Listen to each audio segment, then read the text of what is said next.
ยได้ยินคำกล่าวที่ว่าหากเป็นพ่อคนและแม่คนเมื่อไหร่จะรับรู้ได้ถึงความรู้สึกที่พ่อและแม่รักเรามากขนาดไหนยิ่งความรักที่มีต่อลูกๆมากเท่าไหร่พ่อแม่ทุกคนต้องการที่จะส่งเสริมและพัฒนาลูกๆไปตามพัฒนาการหรือก้าวหน้ากว่าพัฒนาการซึ่งเด็กแต่ละช่วงอายุมีความแตกต่างกันอย่างเห็นได้ชัดดังนั้นสื่อแต่ละช่วงอายุที่เหมาะสำหรับเด็กจึงมีความแตกต่างกันวันนี้ทีมงานคิดทันไอทีจะนำเสนอถึงสื่อที่เหมาะสมแก่เด็กในช่วงวัยอายุแรกเกิดจนถึงอายุ7 ขวบด้วยกันอายุแรกเกิดถึง1 ขวบช่วงวัยที่ติดแม่รักแม่ต้องการให้แม่อยู่ด้วยตลอดเวลา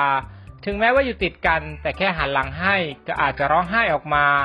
เด็กจะอบอุ่นใจเมื่อมองเห็นแม่ทุกครั้งที่เขาลืมตาจะคอยจ้องมองหาแม่เสมอเพราะสายตาคู่นี้มีไว้เพื่อแม่คนเดียววัยนี้จะมีพลังชีวิตมากแม้ต้องนอนบนเบาะนอกจากจะคอยจ้องและขยับสายตาไปตามสิ่งที่ตนเองมองเห็นแล้วก็ยังสามารถขยับมือและขาแสดงความรู้สึกไปตามอารมณ์เพื่อให้เกิดความมั่นใจว่าคนอื่นรับรู้ถึงการมีอยู่ของตนเองหนังสือและสื่อที่เหมาะสำหรับวัยดังกล่าวสำหรับเด็กวัยนี้ควรเป็นสื่อที่เป็นมิตรเสมือนเป็นของเล่นยิ่งมีเสียงจะยิ่งอุ่นใจให้แขวนอยู่ใกล้ๆสายตาจะยิ่งดีเพราะจะช่วยพัฒนาประสาทการรับรู้ทางสายตาสื่อนั้นจะต้องนุ่มนิ่มเพื่อความปลอดภัยไม่บาดหรือทำร้ายผิวกายเด็กสื่อควรมีผิวสัมผัสที่หลากหลายเพราะเด็กต้องการเรียนรู้และเปรียบเทียบเพื่อให้สมองประมวลผลเก็บไว้เช่นว่าผิวแบบนี้เด็กชอบผิวแบบนี้เด็กไม่ชอบแต่ถ้าหากจับเฉพาะผิวสัมผัสแบบเดิมๆไปจนโตสมองก็จะรับรู้แค่สิ่งเดียวสื่อต้องแข็งแรงทนทานต่อการโยนและขว้างปาเพราะเป็นวัยที่ทดสอบพลังของหนังสือและสื่อ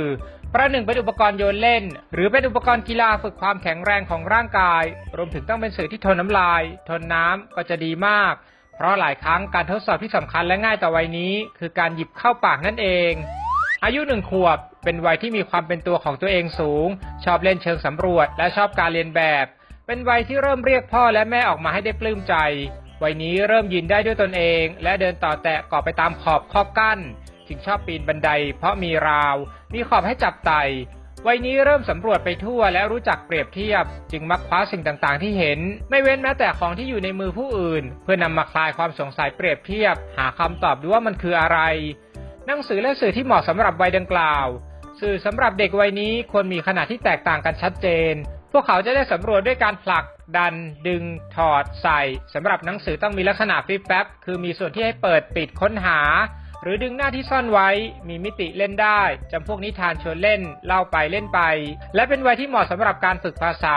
จึงเห็นว่าหลายครอบครัวพูดคุยกับเด็กทั้งภาษาไทยและภาษาอังกฤษควบคู่กันไป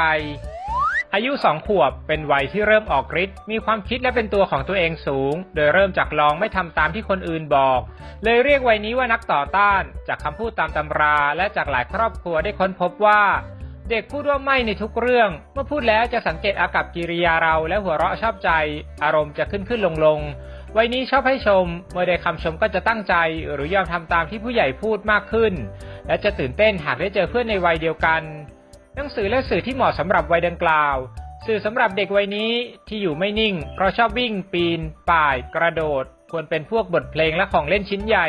เช่นม้าโยกหากเป็นหนังสือควรเป็นคำซ้ำที่สนุกให้เด็กได้หยุดและได้พูดตามหรือหนังสือกิจกรรมที่ได้ปะติดวัยนี้เริ่มแยกแยะสีได้แล้วดังนั้นการสอนเรื่องสีจึงเป็นเรื่องพื้นฐานที่สำคัญถ้าไม่มีการสอนเรื่องสีไว้ก่อนเมื่อถึงวัยเด็กที่สามารถรับรู้ได้จะทดสอบเรื่องตาบอดสีได้ยากและหาก4 ขวบยังไม่สามารถแยกแยะสีได้จะต้องพาไปพบแพทย์เรื่องสายตาวัยนี้เริ่มชี้ตามคำสั่งชี้บอกคำสั่งหรือชี้บอกคำตอบได้แล้วอายุ3 ขวบเป็นวัยที่พูดคุยกันรู้เรื่องราว